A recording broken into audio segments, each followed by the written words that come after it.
नमस्कार, न्यूज की पाठशाला में आप सभी का स्वागत। मैं हूं सुशांत सिन्हा। ये वो पाठशाला जहां सबकी क्लास लगती है और खबर का हर चैप्टर इतने विस्तार से खोलता हूं ताकि आप उस खबर के मास्टर होकर यहां से निकलें। आज आपको पहले बताऊं कि कौन कौन सा चैप्टर लेकर आया हूं और फिर आगे की बात। नीतीश कुमार सरकार गिराएंगे या सिर्फ डराएंगे, बिहार की पॉलिटिक्स में क्या होने वाला है, आज इसके बारे में बताऊंगा। वो यू टर्न जो नीतीश की सियासी गाड़ी पलट देगा, आज उसके बारे में भी बात होगी। वो बुलडोजर जो यूपी में नहीं ओवैसी के घर में चला, आज उस बुलडोजर के बारे में भी बात होगी। बुलडोजर पर विक्टिम कार्ड खेलने वालों की जरा क्लास भी लगानी जरूरी है, तो वो भी होगा। श्रीलंका और पाकिस्तान के बाद अब बांग्लादेश डूबेगा, उसका चैप्टर आपके सामने होगा। और वो दुकान जो आपके पुराने कपड़ों को नया कर देगी, आज उसके बारे में भी बात करूंगा। लेकिन पाठशाला की शुरुआत करते हैं सबसे पहले दिन भर की सारी बड़ी खबरों के एक साथ रिवीजन करके।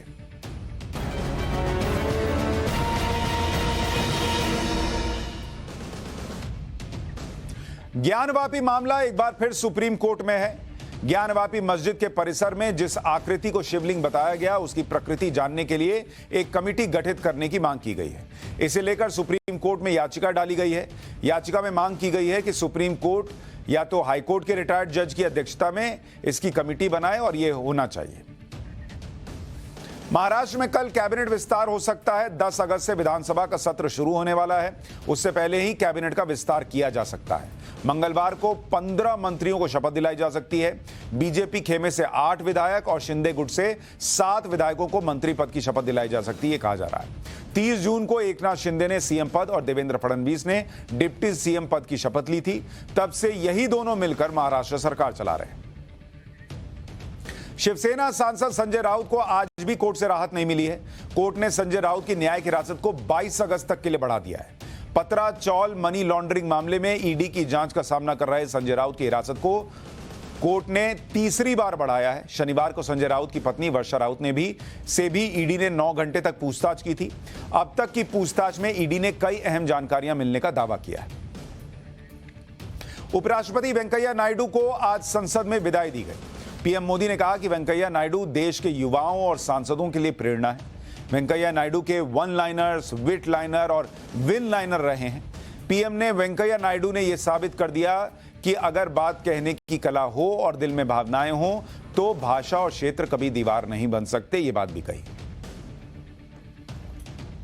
कि वो शब्द प्रतिभा झलकती है जिसके लिए आप जाने जाते हैं।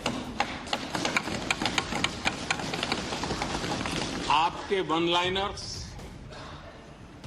बीट लाइनर्स होते हैं और विन लाइनर्स भी होते हैं।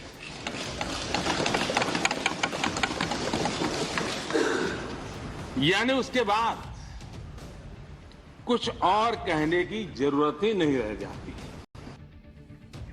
वेंकैया नायडू की विदाई में पहले प्यार को लेकर आम आदमी पार्टी के सांसद राघव चड्ढा और उपराष्ट्रपति वेंकैया नायडू के बीच दिलचस्प संवाद हुआ। राघव चड्ढा ने पहले प्यार का जिक्र किया तो वेंकैया नायडू ने पूछ लिया कि क्या प्यार एक बार दूसरी बार ऐसा भी होता है। आपने सर उस सारे शब्दों को सार्थक किया है।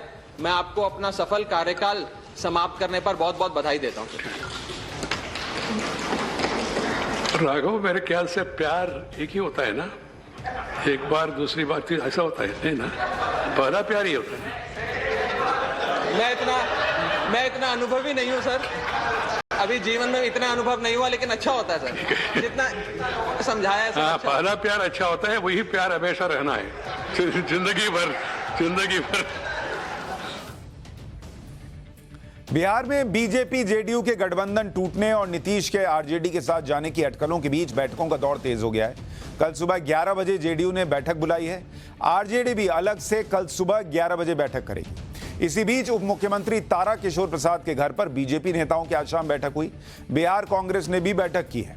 कांग्रेस ने नीतीश को महागठबंधन में साथ आने का न्योता दिया है। चीन एक बार फिर से कोविड की चपेट में आ रहा है। चीन के सान्या शहर में एक ही दिन में कोरोना के 483 मरीज मिले हैं, जिसके बाद पूरे शहर में लॉकडाउन लगा दिया गया है। किसी को भी शहर से बाहर निकलने की इजाजत नहीं है। लॉकडाउन के कारण सान्या शहर में 80,000 से ज्यादा पर्यटक फंस गए हैं। पर्यटकों को शहर से बाहर जाने के लिए 7 दिन में 5 बार कोरोना नेगेटिव रिपोर्ट दिखानी होगी। तमिलनाडु के शिक्षा मंत्री अंबिल महेश के काफिले का एक वीडियो वायरल हो रहा है, जिसमें दिख रहा है कि मंत्री जी के काफिले के पास होने तक एक एम्बुलेंस को रोक के रखा गया। 5 अगस्त को तमिलनाडु के शिक्षा मंत्री तंजावुर में बाढ़ प्रभावित इलाके का दौरा करने गए थे। आरोप है कि एम्बुलेंस को पुल पर तब तक रोका गया जब तक मंत्री की गाड़ी और काफिले की दूसरी गाड़ियां पूरी तरह से निकल नहीं गई। कॉमनवेल्थ गेम्स में के आखिरी दिन भारत ने 4 गोल्ड मेडल अपने नाम किए हैं। बैडमिंटन में पीवी सिंधु ने महिला सिंगल कैटेगरी में गोल्ड मेडल जीता। बैडमिंटन के पुरुष सिंगल्स में भारत के लक्ष्य सेन ने गोल्ड जीता। इसके अलावा बैडमिंटन डबल्स में सात्विक और चिराग की जोड़ी ने गोल्ड जीता। टेबल टेनिस में भी भारत ने गोल्ड हासिल किया। कॉमनवेल्थ खेलों में भारत ने 22 गोल्ड, 16 सिल्वर और 23 ब्रॉन्ज मेडल के साथ कुल 61 मेडल जीते और मेडल टैली में भारत चौथे नंबर पर रहा। और अब दिन भर की खबरों के रिवीजन के बाद वक्त है पाठशाला में पहली क्लास का, और इसमें नीतीश कुमार का चैप्टर।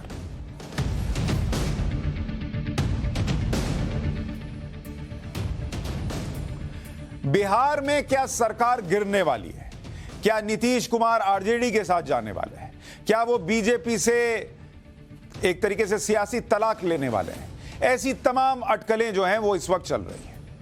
नीतीश कुमार 1977 से राजनीति में है और करीब 43 साल के करियर में नीतीश कुमार के बारे में एक बात बहुत मशहूर है कि कब किससे उनका मन भर जाए, कब वो पॉलिटिकल यू टर्न ले लें, इसके बारे में अंदाजा लगाना बहुत मुश्किल होता है। इस बार भी कुछ ऐसे ही संकेत मिल रहा है, जिससे बीजेपी के साथ उन्होंने नाटकीय तरीके से 2017 में फिर से दोस्ती की। उस बीजेपी के साथ 5 साल बाद फिर उनके रिश्ते डिरेल होते दिख रहे हैं। बिहार में पिछले कुछ दिनों से बड़ी सियासी हलचल मची हुई है, जिसमें कयास यही लगाए जा रहे हैं कि बीजेपी और जेडीयू की दोस्ती अब ज्यादा नहीं चलेगी, खत्म हो जाएगी। और यही कहा जा रहा है कि इस बार मामला सिर्फ सामान्य खटपट का नहीं है, मामला बहुत सीरियस हो गया है। लेकिन क्या नीतीश कुमार के इस बार के यू टर्न में बड़े खतरे हैं? क्या नीतीश कुमार अपनी सरकार गिराएंगे या फिर सिर्फ डराएंगे? आज पाठशाला में जरा इसका टेस्ट करेंगे। पहले यह समझ लीजिए कि आखिर क्यों यह कहा जा रहा है कि बिहार में बीजेपी और जेडीयू के बीच दरार पड़ गई है, और यह बड़ी दरार है, छोटी मोटी नहीं है। दरअसल हुआ क्या कि नीतीश कुमार रविवार को नीति आयोग की बैठक में नहीं आए, लेकिन सोमवार को पटना में जनता दरबार लगाया। राष्ट्रपति और उपराष्ट्रपति पद के लिए एनडीए कैंडिडेट्स के नामांकन के वक्त एनडीए के नेता थे, लेकिन नीतीश कुमार नहीं गए। राष्ट्रपति के शपथ ग्रहण में नीतीश कुमार नहीं आए, और पूर्व राष्ट्रपति रामनाथ कोविंद के सम्मान में जो डिनर दिया गया था पीएम की तरफ से, उसमें भी नीतीश कुमार नहीं पहुंचे। 17 जुलाई को गृह मंत्री अमित शाह ने मुख्यमंत्रियों की एक बैठक बुलाई थी, उसमें भी नीतीश कुमार नहीं गए और डिप्टी सीएम को भेजा था। ये ऐसी कुछ चीजें हाल फिलहाल के दिनों में हुई, जिससे ये अटकलें लगने लगी कि नीतीश कुमार और बीजेपी, बिहार बीजेपी के बीच ठीक नहीं चल रहा, कुछ तो मामला गड़बड़ लग रहा है। एक तरफ नीतीश कुमार की बीजेपी से दूरियां बढ़ रही थी, वहीं दूसरी तरफ दोनों में टकराव वाले बयान भी आ रहे हैं।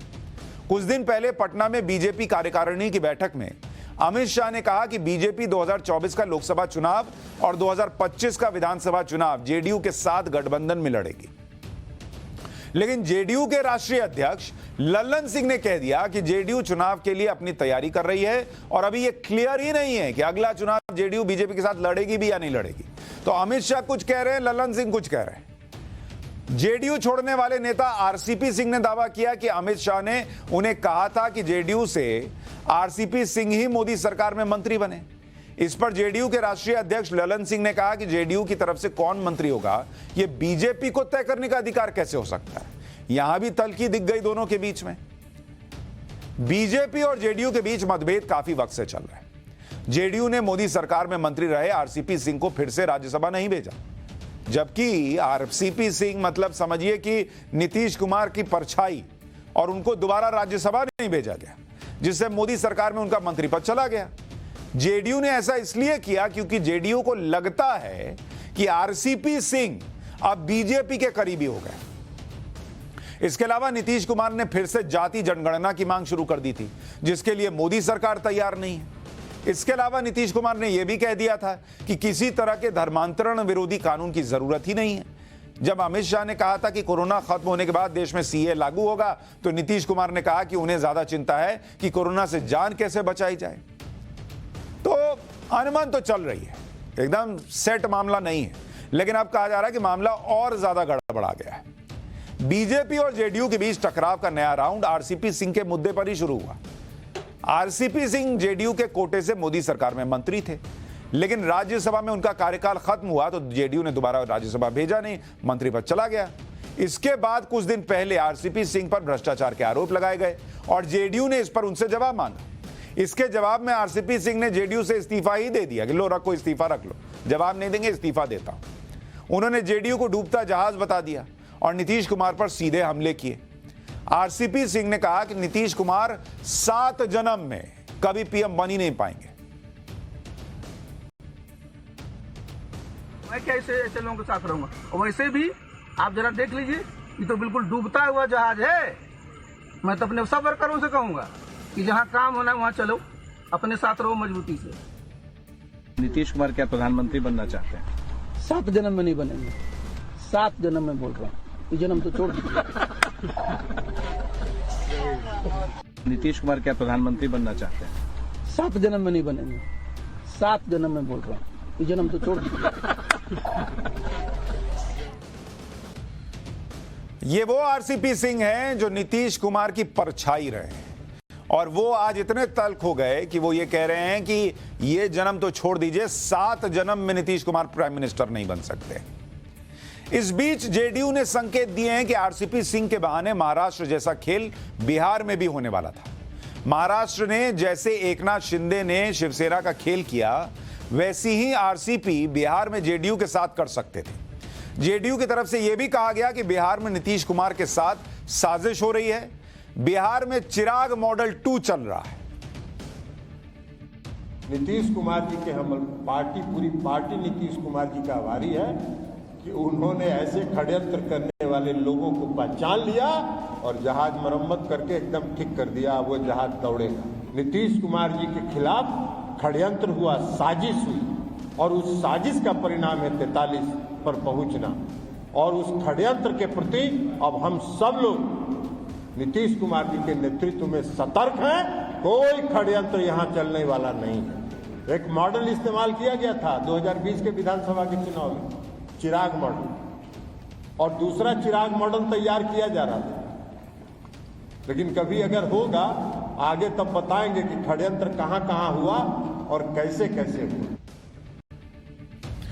ललन सिंह कह रहे हैं कि जेडीयू में चिराग मॉडल पार्ट 2 होने वाला था और नीतीश कुमार के साथ तो बहुत षड्यंत्र हुआ, इसलिए उनकी पार्टी की सीटें घटकर 2020 में 43 रह गई। अरे भाई, अगर इतना षड्यंत्र हो रहा था तो सरकार में जाना नहीं था, कह देना था नहीं बनाएंगे तुम्हारे साथ सरकार, नहीं बनेंगे मुख्यमंत्री। लेकिन 43 सीट लाकर भी नीतीश कुमार ने मुख्यमंत्री का पद लेने में कोई देरी नहीं दिखाई। अब उनको 2022 में समझ में आ रहा है कि मेरे साथ षड्यंत्र हो रहा है और चिराग मॉडल उनको समझने में 2022 लगकर, और उसमें भी कह रहे हैं आगे अगर मौका आया तो बताएंगे कि षड्यंत्र क्या था। मतलब अभी भी वो सरकार गिरा रहे हैं कि डरा रहे हैं, समझ रहे हैं सवाल ये क्यों पूछना पड़ रहा है कि खाली डरा के काम चला रहे हैं कि देखो हम छोड़ के चले जाएंगे, हम छोड़ के चले जाएंगे। चिराग मॉडल 2 का मतलब क्या है पहले इसे समझिए। उससे पहले आप समझिए कि चिराग मॉडल 1 क्या था इनके हिसाब से। 2020 में क्या हुआ, बिहार में विधानसभा चुनाव हुआ। तो बिहार विधानसभा चुनाव में जिस चिराग मॉडल 1 को कहा जा रहा है, ये चिराग पासवान की बात हो रही है, चिराग मॉडल 1, ये हुआ 2020 में, 2020 में। इसमें जेडीयू को कितनी सीट आई? जेडीयू को सीट आई 43 सीट, 43 सीट मात्र। नीतीश कुमार विकास पुरुष और डेवलपमेंट मैन और पता नहीं क्या क्या चीज करके मात्र 43 सीट जीत पाए। और बीजेपी जो इनकी सहयोगी थी उसको सीट कितनी आई? 74 सीट आई, 74 सीट, यानी इनसे 1.5 गुनी ज्यादा सीट आई। जेडीयू को लगता रहा कि बिहार चुनाव में जेडीयू के साथ साजिश की गई, चिराग पासवान की वजह से उसकी सीटें कम। हुआ क्या कि जो एलजेपी थी चिराग पासवान वाली, वो कितने सीट पर चुनाव लड़ी? 135 सीट पर चुनाव लड़ी। तो नीतीश कुमार को लगता है कि एलजेपी जो है वो 135 सीट पर लड़ गई और जिसमें से 95% सीट ऐसी थी जहां पर जेडीयू जो है उससे टक्कर थी। चिराग ने बीजेपी के खिलाफ सिर्फ 2-3 सीट पर कैंडिडेट खड़े किए थे। चिराग पासवान की एलजेपी को सिर्फ 1 सीट मिली थी, जबकि 2015 के चुनाव के मुकाबले जेडीयू की 21 सीटें घट गई। जेडीयू का यही मानना है कि चिराग मॉडल 1 में जिस तरह से 2020 में चिराग पासवान को सामने करके जेडीयू का नुकसान किया गया, उसी तरह से चिराग मॉडल 2 में चिराग की तरह ही आरसीपी सिंह जैसे नेता को खड़ा करके जेडीयू के खिलाफ साजिश हो रही।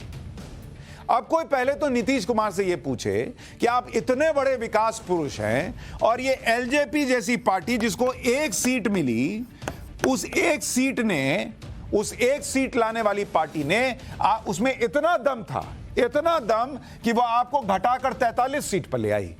तो फिर काहे का विकास का काम कर रहे थे? किस बात का विकास का काम कर रहे थे? एलजेपी में इतनी पावर थी कि इनकी सीटें घटा दी, और आरजेडी में इतनी पावर नहीं थी कि बीजेपी को 74 सीट जीतने से रोक सके। तो फिर तो आरजेडी से बड़ी पार्टी एलजेपी हो गई इनके लॉजिक से चलिएगा तो। लेकिन अपने 43 सीट लाने का बहाना उन्होंने एलजेपी पर मर दिया कि हम तो बहुत कमाल के थे, लेकिन अगर ये चिराग मॉडल नहीं होता तो हम ले आए होते पता नहीं कितना 100 सीट के ऊपर ले आते। लेकिन क्या नीतीश कुमार बीजेपी से दोस्ती तोड़ेंगे या नहीं तोड़ेंगे? इसको जब आपको समझना है तो आपको 3 मुख्य बातें समझनी होगी। पहला, कि नीतीश का ट्रैक रिकॉर्ड क्या बोलता है, मतलब उनका इतिहास क्या बोलता है कि वो बीजेपी को छोड़ेंगे या नहीं छोड़ेंगे। उसको देखकर कोई भी कह सकता है कि नीतीश कुमार अगर दोस्ती तोड़ दें तो इस पर किसी को हैरानी नहीं होगी। उनका ट्रैक रिकॉर्ड है, अभी बताऊंगा कैसा ट्रैक रिकॉर्ड है। दूसरी बात यह है कि क्या नीतीश कुमार को बीजेपी से दोस्ती तोड़ने से फायदा होगा या नुकसान, यह भी तो कैलकुलेशन कीजिएगा ना। आदतन है कि छोड़े और फायदा उठाए, छोड़े फायदा उठाए। इस बार नीतीश कुमार थोड़ा फंसे हुए हैं। फायदा होगा कि नुकसान होगा? नीतीश कुमार क्या सीएम रह पाएंगे? क्योंकि अभी जाएंगे आरजेडी के पास तो कहेगी आरजेडी कि पिछले बार भी आपको कम सीट आई थी लेकिन हमने मुख्यमंत्री की कुर्सी दे दी, आपने हम ही को छोड़ दिया चाचा, इस बार आपको क्यों कुर्सी दे दें? आपको जरूरत है, हमारे पास आए तो तेजस्वी यादव को सीएम बनाइए। यह सीधा सा प्रस्ताव होगा। तो नीतीश कुमार आरजेडी के पास फिर गए तो सीटें और भी कम होने की वजह से नीतीश कुमार की सीएम पोस्ट को लेकर बार्गेनिंग पावर बहुत कम होगी और वो सीएम बन पाएंगे, इसके लिए उन्हें बहुत जोर लगाना पड़ेगा। इसकी गुंजाइश कम ही लग रही है। तीसरा फैक्टर यह है कि अगर वो आरजेडी के साथ गठबंधन करके सीएम नहीं बने तो फिर उन्हें कोई फायदा नहीं है, और फिर वो क्यों आरजेडी के साथ जाएंगे? अगर आरजेडी का सीएम बन जाता है तो नीतीश कुमार को राजनीतिक तौर पर और नुकसान होगा। इसलिए नीतीश कुमार अपने फायदे नुकसान का आकलन कर रहे हैं। कोई भी फैसला लेने से पहले हर चीज को समझ रहे होंगे, क्योंकि भाई अब आरजेडी के पास गए और सीएम बन गए तेजस्वी यादव, तो नीतीश कुमार क्या बनेंगे फिर? या तो वो संन्यास ले लेंगे, उपराष्ट्रपति तो अब बन नहीं सकते, राष्ट्रपति बन नहीं सकते, बीजेपी को छोड़ ही रहे हैं। तो फिर अगर सीएम नहीं बनेंगे, सीएम आरजेडी को दे देंगे, तो खुद क्या बनेंगे? मतलब उनका करियर खत्म। फिर इसका मतलब उनका आ गया रिटायरमेंट का समय। इसका मतलब तो क्या नीतीश कुमार रिटायर होने जा रहे हैं? इसीलिए अचानक से नीतीश कुमार के लिए फैसला करना आसान नहीं है कि वो बीजेपी से दोस्ती तोड़ दें। इसीलिए कई लोगों को लगता है कि ये सरकार गिराने से ज्यादा सरकार डराने का मामला भी हो सकता है। बिहार की राजनीति में जेडीयू और बीजेपी के बीच इस खटपट का सच कुछ भी हो, लेकिन एक सच हमेशा रहा है कि नीतीश कुमार यू टर्न लेने के मास्टर रहे। दाव 1994 में चला, जब लालू यादव और शरद यादव को तेजी से आगे बढ़ते देख उन्होंने जनता दल तोड़ दी और जॉर्ज फर्नांडिस के साथ समता पार्टी बना ली। 1995 और 2000 में समता पार्टी का बीजेपी से गठबंधन भी हुआ। 1995 में तो नीतीश कुमार को खास फायदा नहीं हुआ, लेकिन 2000 में नीतीश कुमार 7 दिनों के लिए पहली बार मुख्यमंत्री बने। 2003 में नीतीश कुमार ने शरद यादव की अगुवाई वाले जनता दल गुट में विलय कर दिया समता पार्टी का और नई पार्टी जनता दल यूनाइटेड बना ली। 2005 में बीजेपी और जेडीयू ने 7 बिहार विधानसभा का चुनाव लड़ा। एनडीए को विधानसभा में भारी बहुमत मिला और नीतीश कुमार मुख्यमंत्री बन गए। 2005 से 2013 तक बीजेपी के साथ नीतीश कुमार का गठबंधन चलता रहा। 2013 में जब बीजेपी ने नरेंद्र मोदी को प्रधानमंत्री पद का उम्मीदवार बनाया तो नीतीश कुमार बीजेपी से नाराज हो गए। मुस्लिम वोटों को अपने साथ रखने के लिए नीतीश कुमार ने बीजेपी से गठबंधन तोड़ दिया, लेकिन राष्ट्रीय जनता दल के बाहर से समर्थन से मुख्यमंत्री बने रहे। फिर 2014 के लोकसभा चुनाव में जेडीयू अकेले मैदान में उतरी और बुरी तरह से हारी, छीछा लेदर हो गई पार्टी की। लोकसभा में नीतीश कुमार की पार्टी के सिर्फ 2 सांसद जीते। हार से सबक लेकर नीतीश कुमार ने लालू यादव और कांग्रेस के साथ मिलकर 2015 का विधानसभा चुनाव लड़ा। महागठबंधन को भारी जीत मिली और नीतीश फिर मुख्यमंत्री बने। 2017 में, अच्छा यह भी याद रखिएगा, 2015 में कोई चिराग मॉडल नहीं था। तब भी नीतीश कुमार की पार्टी सिंगल लार्जेस्ट पार्टी नहीं थी। सिंगल लार्जेस्ट पार्टी थी लालू यादव की पार्टी आरजेडी। 2017 में तेजस्वी यादव और लालू यादव पर भ्रष्टाचार के आरोप लगे तो नीतीश कुमार ने उनसे गठबंधन तोड़ दिया। अभी कोई निर्णय नहीं आया था कि भाई इस मामले में क्या आरजेडी के नेताओं पर जो आरोप लग रहा है वो साबित होगा नहीं होगा, केस चलेगा, बहुत चीज चलता है पॉलिटिक्स में। एकदम आनंद फानंद में नीतीश कुमार ने तोड़ दिया कि जैसे साबित हो गया कि ये लोग जो है वो दोषी हैं, और फिर तोड़कर गठबंधन बीजेपी के समर्थन से मुख्यमंत्री बन गए। 2020 में बिहार विधानसभा चुनाव बीजेपी के साथ मिलकर लड़े। बीजेपी को जेडीयू से ज्यादा सीट मिली, लेकिन बीजेपी ने मुख्यमंत्री का पद फिर नीतीश कुमार को दे दिया। अब कोई भी लॉजिक से पूछेगा कि जो पार्टी आप कह रहे हैं कि आपके साथ चिराग पार्ट 1 कर रही थी, उसने आपको कम सीट आने पर भी मुख्यमंत्री बना दिया। उसने क्यों नहीं बोला कि नहीं बनाएंगे आपको मुख्यमंत्री, आपकी सीट कम आई है, बीजेपी का मुख्यमंत्री बनेगा। तो नीतीश कुमार जब जहां जिससे फायदा दिखा है पॉलिटिक्स में, उसके साथ सट लेते हैं, और जहां नुकसान होता है वहां से कट भी लेते हैं। नीतीश कुमार की राजनीति स्थायी नहीं रही है। कब उनका दोस्त दुश्मन बन जाए और कब दुश्मन दोस्त बन जाए, इसका आकलन मुश्किल रहा है। जैसे उदाहरण देता हूं, आरसीपी सिंह का उदाहरण लीजिए। ये लोग तो करीबी लोग हैं, वो नीतीश कुमार के बेहद करीबी रहे। 1998 में केंद्रीय मंत्री रहते हुए नीतीश कुमार ने आरसीपी सिंह को अपना विशेष सचिव बनाया। सोचिए कब से रिलेशनशिप है। 2005 से 2010 तक नीतीश कुमार ने उन्हें अपना प्रधान सचिव बनाए रखा। आरसीपी सिंह को नीतीश कुमार की परछाई कहा जाता था। 2010 में आरसीपी सिंह औपचारिक तौर पर जेडीयू में शामिल हो गए।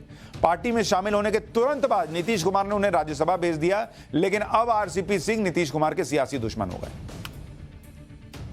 राजीव रंजन सिंह उर्फ ललन सिंह, ये भी बहुत करीबी है, नीतीश कुमार के करीबी, पार्टी के अध्यक्ष, लेकिन 2009 में उन्होंने ललन सिंह को पार्टी से निकाल दिया था। आजकल यही ललन सिंह नीतीश कुमार के सबसे करीबी हैं। तो आरसीपी सिंह करीबी होते होते कब अलग हो गए और कब ललन सिंह दूर से आके पास हो गए, ये नीतीश कुमार में पता ही नहीं चलता। उपेंद्र कुशवाहा एक और उदाहरण, जेडीयू पार्लियामेंट्री बोर्ड के मौजूदा अध्यक्ष हैं। 2013 में नीतीश कुमार ने इन्हें पार्टी से हटा दिया। कुशवाहा ने अपनी पार्टी बनाई, लेकिन 2021 में उपेंद्र कुशवाहा फिर से जेडीयू में लौटे और अब फिर नीतीश कुमार के करीबी है। इतना ही नहीं, 2015 में जिस प्रशांत किशोर की रणनीति से लालू यादव, नीतीश कुमार और कांग्रेस एक साथ आए थे, उन्हें 2018 में नीतीश कुमार ने जेडीयू में शामिल कराया और सीधे पार्टी का उपाध्यक्ष बना दिया, लेकिन 2 साल बाद ही यानी 2020 में उन्हें पार्टी से बाहर का रास्ता दिखा दिया। तो कब आप नीतीश कुमार के करीबी हैं, कब आप दूर के हैं, यह पता ही नहीं चलता। नीतीश कुमार की राजनीति के पुराने सहयोगियों की बात करें तो उनके साथ ही ऐसा ही रहा है। जैसे लालू यादव, ऐसा दावा किया जाता है कि 1990 में नीतीश कुमार ने ही लालू यादव का नाम मुख्यमंत्री के लिए बढ़ाया था, लेकिन 94 में उन्होंने लालू यादव से अलग होकर समता पार्टी बना ली। 2015 में एक बार फिर से लालू यादव से गठबंधन किया, 17 में तोड़ दिया। नीतीश कुमार ने 94 में जॉर्ज फर्नांडिस के साथ मिलकर समता पार्टी बनाई, लेकिन 2009 के लोकसभा चुनाव में उन्होंने जॉर्ज फर्नांडिस का लोकसभा टिकट ही काट दिया, जिसके बाद जॉर्ज और उनकी दोस्ती टूट गई। इसी तरह से 2003 में नीतीश कुमार ने शरद यादव के साथ मिलकर जनता दल यूनाइटेड बनाया, लेकिन 2013 में उन्होंने शरद यादव को राज्यसभा में जेडीयू के नेता के पद से हटा दिया। नीतीश कुमार और प्रधानमंत्री नरेंद्र मोदी के रिश्ते में भी 2010 से उतार चढ़ाव रहा है। 2010 में पटना में बीजेपी की राष्ट्रीय कार्यकारिणी की बैठक थी। नीतीश कुमार ने बीजेपी के नेताओं के लिए डिनर का आयोजन किया था, लेकिन इससे पहले नीतीश कुमार और नरेंद्र मोदी के साथ की एक तस्वीर वायरल हो गई। नरेंद्र मोदी के साथ अपनी तस्वीर से नीतीश कुमार इतना बिफर गए, इतना नाराज हो गए, ये वो फोटो थी, इतना इस फोटो से नीतीश कुमार नाराज हो गए कि उन्होंने बीजेपी नेताओं के लिए जो डिनर आयोजित किया था वो कैंसिल कर दिया कि भाई मेरा इस आदमी के साथ फोटो क्यों वायरल किया, मैं इनको जानता नहीं, क्यों, मुस्लिम वोट बैंक छिटक जाने का डर रहा होगा। लेकिन सच क्या है कि 2002 में गुजरात हिंसा के बाद नीतीश कुमार गुजरात गए थे। उन्होंने नरेंद्र मोदी के पक्ष में चुनाव प्रचार भी किया था और नरेंद्र मोदी के दिल्ली में बड़ा पद संभालने की भविष्यवाणी की थी, क्योंकि तब नीतीश कुमार एनडीए का हिस्सा थे। 2013 में बीजेपी ने जैसे नरेंद्र मोदी को प्रधानमंत्री पद का उम्मीदवार बनाया, नीतीश कुमार ने बीजेपी से अलग होने का ऐलान कर दिया। 2014-15 का चुनाव वो बीजेपी से अलग होकर लड़े, लेकिन 2017 में तेजस्वी यादव पर भ्रष्टाचार के आरोप लगे तो नरेंद्र मोदी के साथ आ गए। तो जिन नरेंद्र मोदी से इतनी दिक्कत थी कि भाई हाथ पकड़े हुए फोटो क्यों वायरल कर दिया, फिर उनके साथ आ गए। मतलब नीतीश कुमार का कुछ पता नहीं चलता कि कब किससे सटेंगे, किससे दोस्ती करेंगे और कब किससे कटेंगे, हटेंगे, दूर रहेंगे और उससे दुश्मनी हो जाएगी। तो ट्रैक रिकॉर्ड तो यह कहता है कि भाई अगर वो बीजेपी को छोड़ दे तो कोई आश्चर्य नहीं होना चाहिए, लेकिन करंट सिनारियो बड़ी अलग है। राजनीति में तस्वीरें बहुत कुछ कहती हैं। 2017 से लालू यादव और तेजस्वी यादव से दूरी बनाने वाले नीतीश कुमार 2022 में आरजेडी की इफ्तार पार्टी में शामिल, सिर्फ शामिल नहीं हुए बल्कि तेजस्वी के साथ बैठे भी। तभी से कयास लगाए जा रहे थे कि नीतीश एक बार फिर से आरजेडी के साथ जा सकते हैं। अब से कुछ दिन पहले जब जुलाई महीने में लालू यादव की तबीयत खराब हुई थी, उस समय भी नीतीश कुमार लालू यादव से मिलने उनके घर गए थे। लेकिन अभी की स्थिति क्या है जो मैं आपसे कह रहा हूं कि भाई ट्रैक रिकॉर्ड कह रहा है कि छोड़ देंगे, लेकिन करंट रिकॉर्ड कह रहा है कि दिक्कत आएगी, पेशोपेश में होंगे वो। क्यों कह रहा हूं? देखिए, बिहार विधानसभा की मौजूदा स्थिति क्या है। बिहार की जो विधानसभा है उसमें बीजेपी के 77 विधायक हैं, आरजेडी के 79 विधायक हैं, जेडीयू के 45 हैं, कांग्रेस के 19 हैं, लेफ्ट के 16, हम के 4, एआईएमआईएम का 1 और अन्य 1, यानी 242 सीटें हैं विधानसभा में।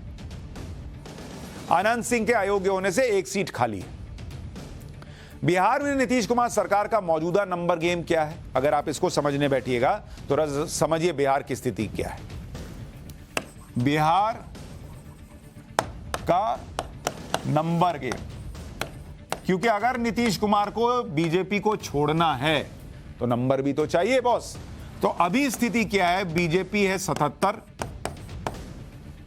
जेडीयू है 45, 45, हम है 4, मांझी जी की पार्टी है, जीतन राम मांझी की, इसकी 4 सीटें हैं और अन्य को अगर आप मिला लीजिए तो उसकी 1 सीट है। तो ये सारा अगर मिला दीजिएगा तो आंकड़ा बैठता है 125 का।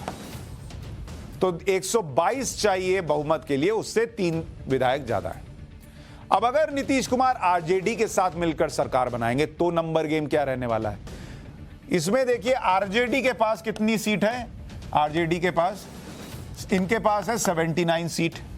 अब इसमें अगर आप जेडीयू के 45 को जोड़ दीजिए 45, तो ये मामला बैठता है 9 5 14, 7 4 11, 1 12, 124 तो ऐसे ही हो जाता। तो दोनों मिलकर अपना बना सकते हैं।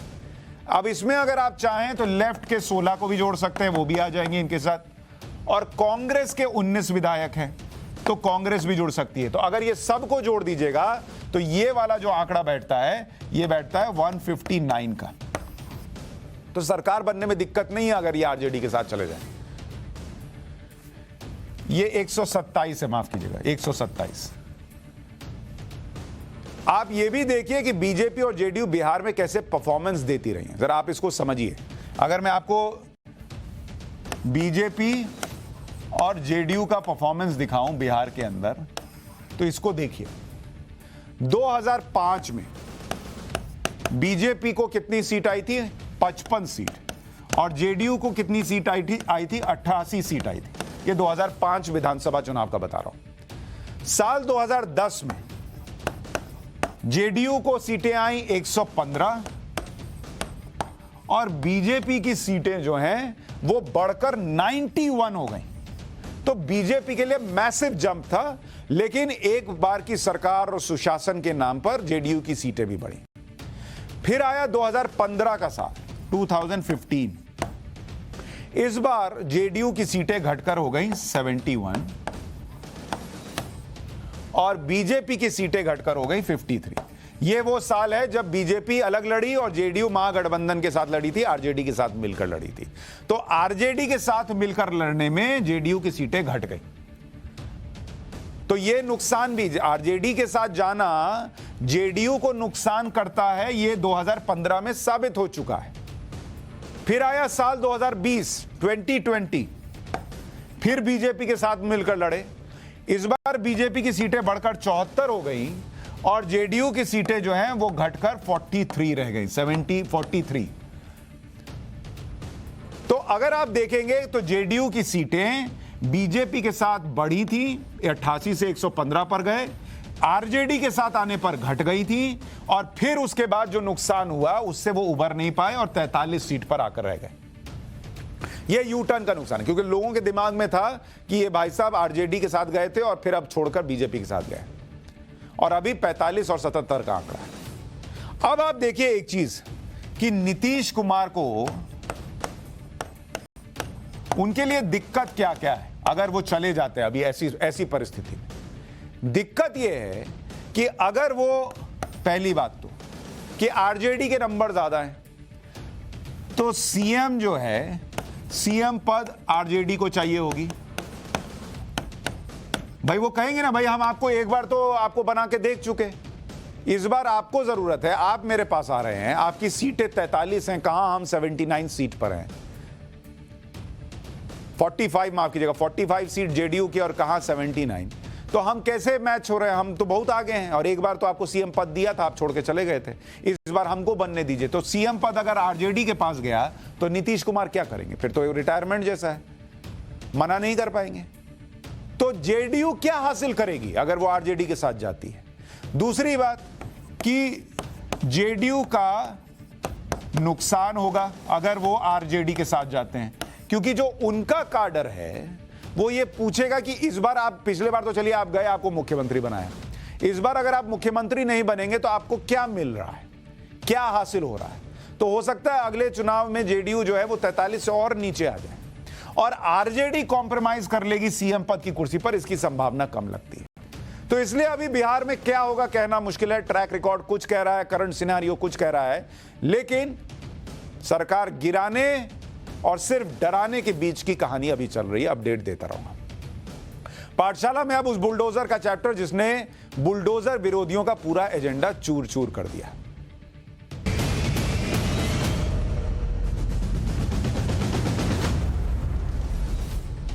जो लोग ये कहते हैं कि यूपी में बुलडोजर जाति धर्म को देखकर चलता है, जो लोग कहते हैं कि बुलडोजर यूपी में पार्टी देखकर चलता है, जो लोग ये कहते हैं कि बुलडोजर सिर्फ अंसार और अब्दुल पर चलता है, अर्जुन और अजय पर नहीं चलता, वो लोग आज देख लें कि बुलडोजर बीजेपी के उस नेता श्रीकांत त्यागी के घर पर भी चलता है जो नोएडा की सोसाइटी में गुंडागर्दी कर रहा था।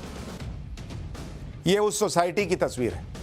नोएडा की ग्रैंड ओमैक्स सोसाइटी में श्रीकांत त्यागी तो हिंदू है ना, मुसलमान नाम तो नहीं लग रहा आपको। श्रीकांत त्यागी के फ्लैट के बाहर अवैध निर्माण था, उस पर बुलडोजर चल गया। श्रीकांत का फ्लैट ग्राउंड फ्लोर पर है, उसने फ्लैट के बाहर का बड़ा हिस्सा कब्जा कर रखा था, टीम ने उसे तोड़ दिया।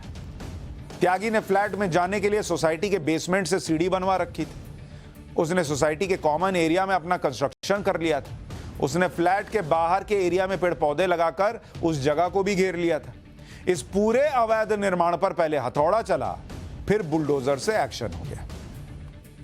बीजेपी कह रही है कि उसका श्रीकांत त्यागी से कोई लेना देना नहीं, जबकि विपक्ष उसकी तस्वीरें दिखाकर कह रहा है कि श्रीकांत त्यागी बीजेपी का ही आदमी है। अब चलिए थोड़ी देर मान लेते हैं कि वो बीजेपी से जुड़ा हुआ, तो फिर तो एक्शन जो हुआ उसकी और तारीफ होनी चाहिए कि बीजेपी नेता को भी नहीं बचाया गया, उस पर भी कोई रहम नहीं किया गया। 5 अगस्त को श्रीकांत त्यागी का वीडियो वायरल हुआ था। इसमें वो महिला को धमका रहा था, उसको अपशब्द कह रहा था, खुलेआम गुंडागर्दी कर रहा था। वीडियो वायरल होते ही उसके खिलाफ एक्शन तेज हो गया। 5 अगस्त जिस दिन वीडियो वायरल हुआ उसी दिन उसके खिलाफ एफआईआर हुई, उसी दिन वो फरार हो गया। 6 अगस्त शनिवार को उसके 4 करीबियों को पुलिस ने हिरासत में लिया। 7 अगस्त रविवार को श्रीकांत त्यागी से जुड़े 6 और लोगों को गिरफ्तार किया गया। 8 अगस्त उसके फ्लैट पर हुए अवैध निर्माण को ढा दिया गया। यह होता है एक्शन। श्रीकांत त्यागी के घर पर जब बुलडोजर चला तो विपक्ष इसे दिखावटी कार्रवाई बताने लगा।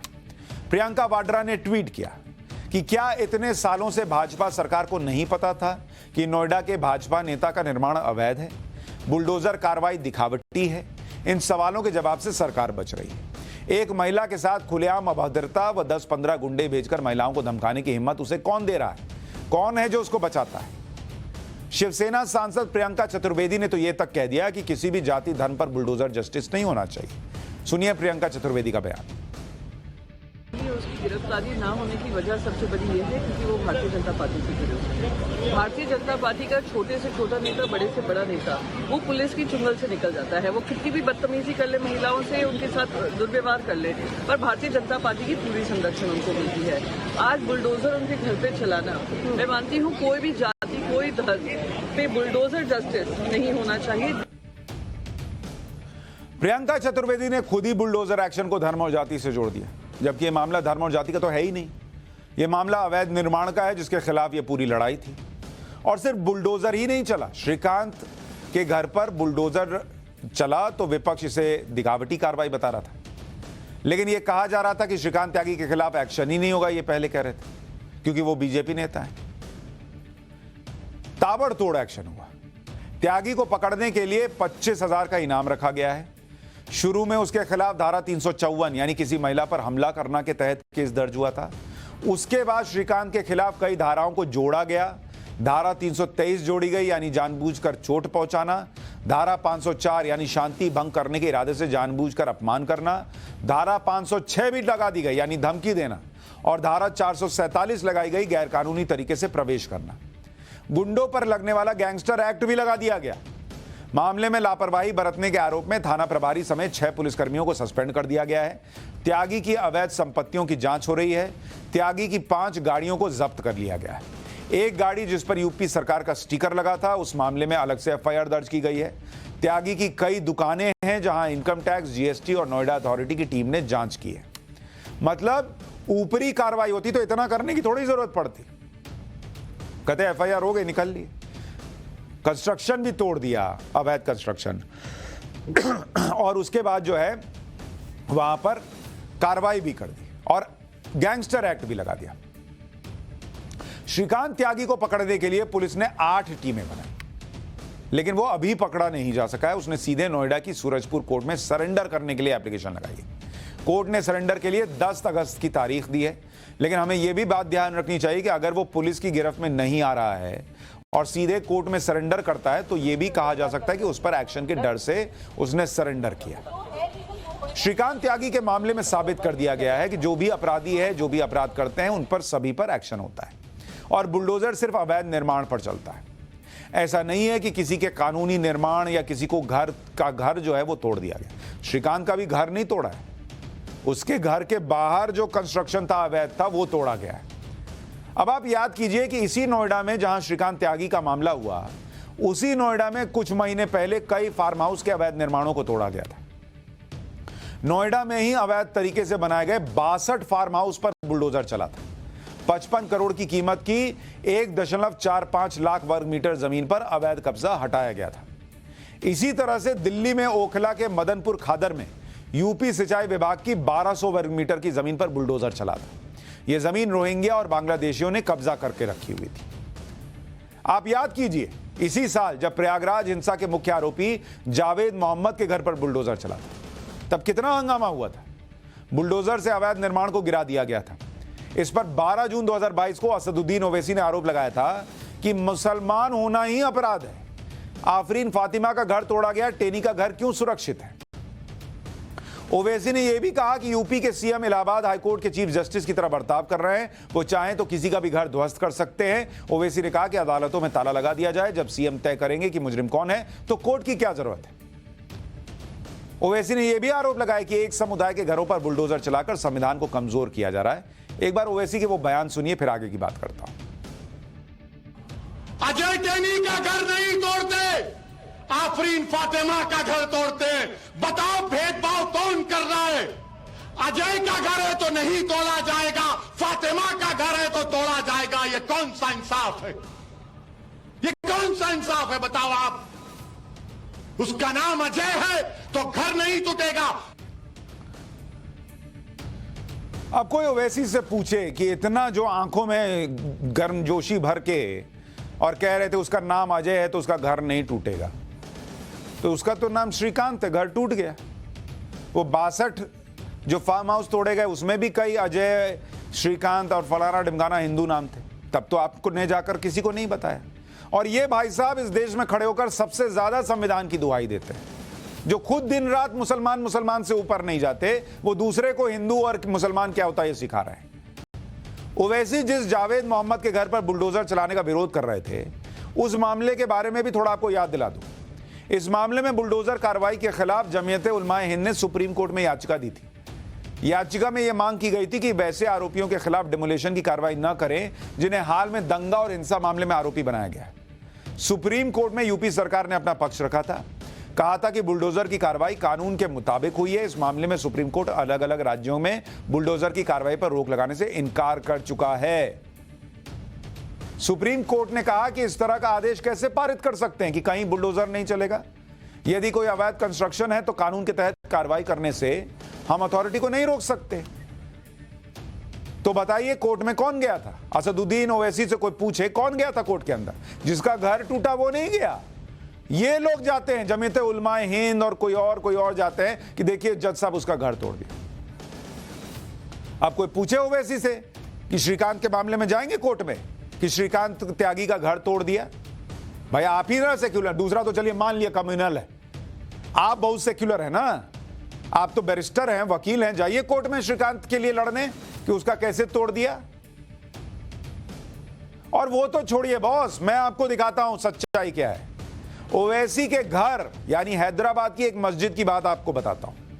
हैदराबाद में नगर निगम ने पिछले हफ्ते एक मस्जिद तोड़ दी। हैदराबाद शहर के बाहरी इलाके शमशाबाद में अवैध तरीके से बनाई गई मस्जिद को ढा दिया गया। लेकिन इस पर ओवैसी उस मुखरता से नहीं बोलते जिस मुखरता से वो ज्ञानवापी पर बोल रहे थे। जहां कोई मस्जिद टूटी भी नहीं, जहां सिर्फ सर्वे हुआ, उस पर ओवैसी ये कह रहे थे कि अब कोई और मस्जिद नहीं गंवाना चाहते, हम कोई मस्जिद शहीद नहीं होने देंगे। और उनके अपने घर हैदराबाद में हो गई तो आवाज नहीं निकल रही है। एक बार ज्ञानवापी पर कितनी तेजी से बोल रहे थे, कितना उनका बीपी हाई था, देखिए जरा। जब मैं 20, 19, 20, 21 साल का था तो बाबरी मस्जिद को मुझसे छीन लिया गया। अब हम वही 19, 20 साल के बच्चों की आंखों के सामने दोबारा मस्जिद को नहीं खोएंगे इंशाअल्लाह ताला। क्या आप तमाम लोग अहद लेते हैं कि हम कोई मस्जिद को नहीं खोएंगे? क्या आप अहद लेते हैं कि अब हम कोई मस्जिद को नहीं खोएंगे? तो अगर अहद लेते हैं तो हाथ उठा कर कहिए नारे तकबीर, नारे तकबीर।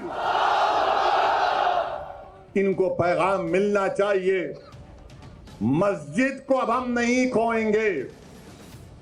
तुम्हारे दिल फरेब और हथकंडों से हम जान चुके तुम्हारे हथकंडों को। और अल्लाह के रसूल सल्लल्लाहु अलैहि वसल्लम का हदीस शरीफ है कि मोमिन वो है जो 2 बार एक सुराख से नहीं डसा जाता। अब हम दोबारा नहीं इनको डसने देंगे। मस्जिद है और रहेगी इंशाअल्लाह ताला सुबह क़यामत तक। ज्ञानवापी मस्जिद थी और जब तक अल्लाह दुनिया को कायम रखेगा मस्जिद रहेगी इंशाअल्लाह ताला। और हमारा काम यह है कि हम अपने मस्जिदों को आबाद रखें। हमारी भी जिम्मेदारी है कि रमजान हो गया तो मस्जिद के दरो दीवार तरसती हैं कि कहां गए वो लोग जो रमजान के 30 दिन अल्लाह के घर में आकर सर्वसजूद हो रहे थे।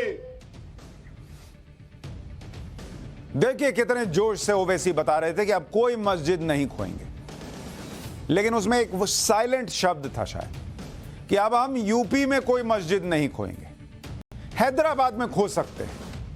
इसमें वो वर्ड साइलेंट था कि अगर मुख्यमंत्री योगी आदित्यनाथ होंगे और उनके राज्य में अगर कोई मस्जिद जो है उस पर कोई कार्रवाई होगी तो हम उसे नहीं खोएंगे।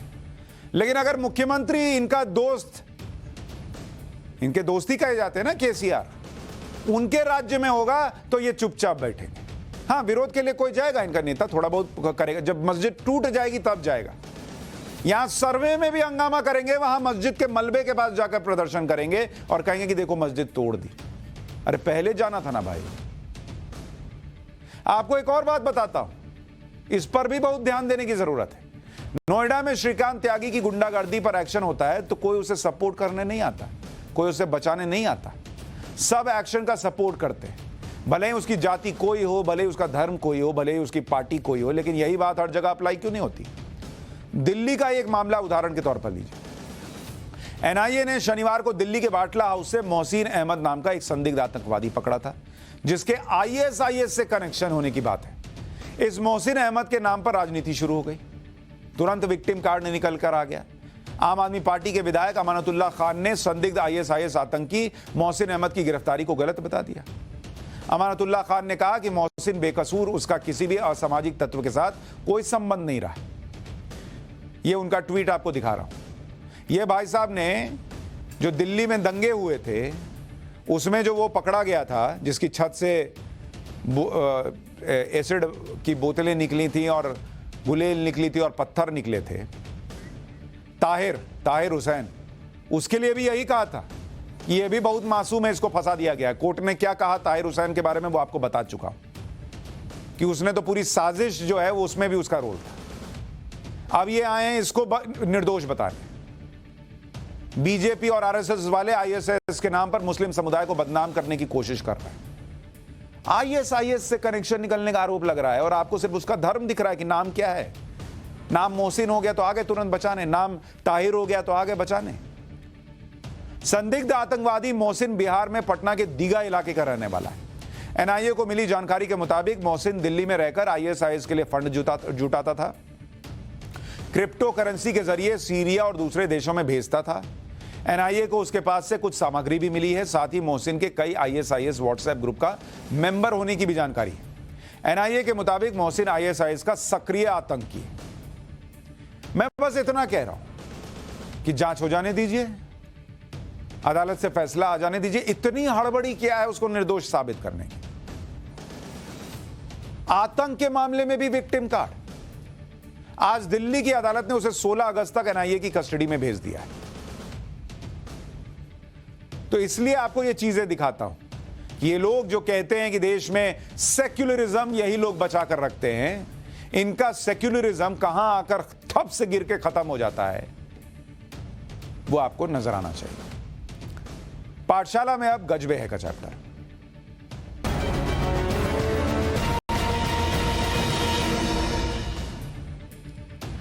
आप कपड़े खरीदने जाएं और वहां पर आपको अपने कपड़ों के बदले दूसरे कपड़े मिल जाएं तो क्या कमाल की बात होगी कि कपड़ा अपना पुराना दिया और कपड़ा ले लिया।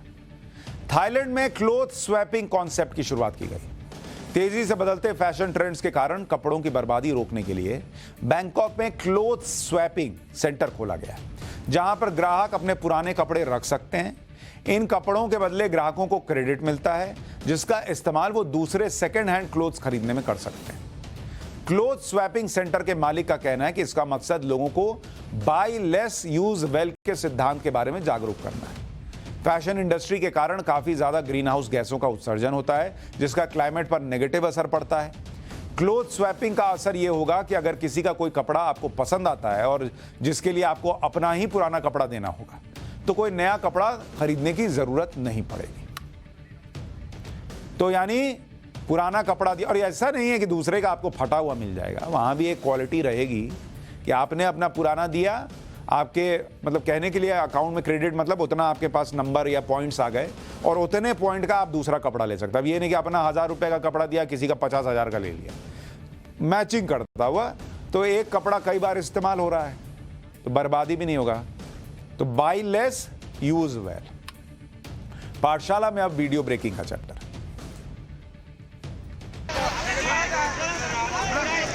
पानी की तेज धार के बीच रेस्क्यू के लिए ये संघर्ष देखिए। उफनाती नदी की तेज धार के बीचों बीच रस्सों के सहारे कुछ लोग नदी के बीच पेड़ के सहारे खड़े लोगों को मदद दे रहे हैं। ये पूरी कवायद है तेज धार के बीच पेड़ के सहारे फंसी 2 लाशों को निकालने के लिए। तस्वीरें हैं महाराष्ट्र के यवतमाल से। यहाँ पर बीती रात सुभाष और सुलेखा खाना खाने के बाद टहलने निकले थे। सुबह पानी की तेज धार में पेड़ के सहारे अटकी उनकी लाश मिली है। पानी से दोनों की लाशें निकालने के लिए दर्जनों लोगों ने बेहद सावधानी से पानी में रस्सियां फेंकी, कुछ लोग बीच धार में पहुंचे, लाशों को रस्सियों से बांधा गया और जान हथेली पर रखकर दोनों लाशें पानी से बाहर निकाली गईं।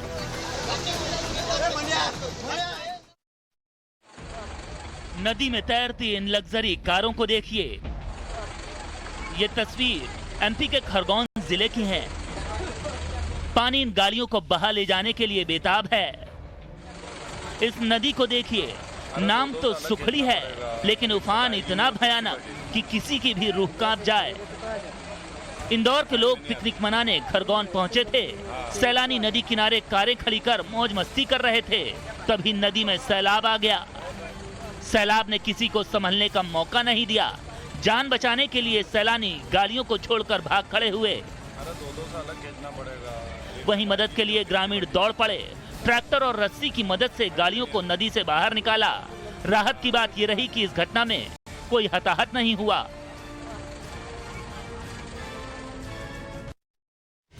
यहाँ सड़कों पर पानी की तेज धार बह रही है।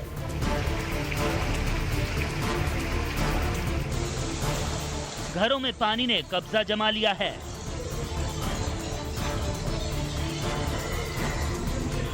अस्पताल में भी पानी घुस गया है।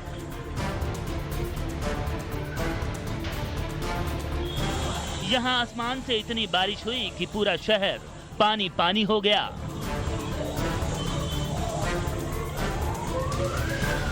शहर में सैलाब की ये तस्वीर मध्य प्रदेश के रतलाम की है। जोरदार बारिश से सड़कें जलमग्न हो गईं। अस्पताल परिसर में पानी घुसने से मरीजों की परेशानी बढ़ गई। वहीं बारिश ने नगर निगम पालिका की पोल भी खोल दी। जल निकासी की व्यवस्था दुरुस्त नहीं होने से लोगों का पैदल चलना भी मुश्किल हो गया। घंटे भर की बारिश से पूरा शहर पानी पानी हो गया।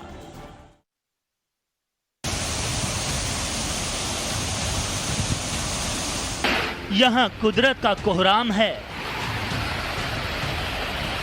यहाँ पानी का प्रहार है। पानी के गुस्से को देखिए, कैसे सब कुछ बहा ले जाने पर आमादा है।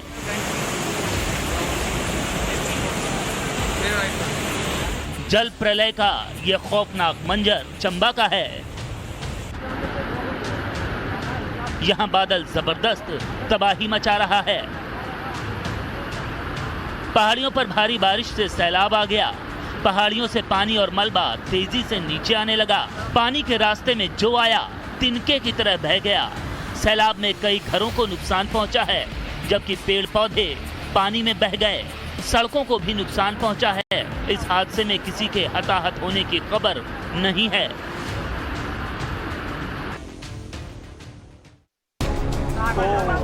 Oh my God! कुदरत के कहर से मचा ये कोहराम देखिए। दरकते पहाड़ों की दहशत से भागते लोग देखिए। ये तस्वीरें हैं हिमाचल प्रदेश के किन्नौर जिले की। फर्ज कीजिए कि अगर दरकते इस पहाड़ की चपेट में कोई आ गया होता तो उसका क्या हश्र होता। उत्तर भारत में होती बारिश के कारण पहाड़ों पर आई प्रलयंकारी तस्वीरों की ये एक बानगी भर है। किन्नौर में भावानगर के पास सुबह करीब 8:15 बजे NH5 पर यह पहाड़ भरभरा कर गिर पड़ा। लैंडस्लाइड्स और रास्ते पर बड़े बड़े बोल्डर्स आ जाने के कारण हाईवे जाम हो गया। सड़क के दोनों ओर गाड़ियों की लंबी लंबी कतारें लग गईं। गनीमत रही कि लैंडस्लाइड की चपेट में कोई शख्स नहीं आया, वरना जान माल का बड़ा नुकसान हो सकता था।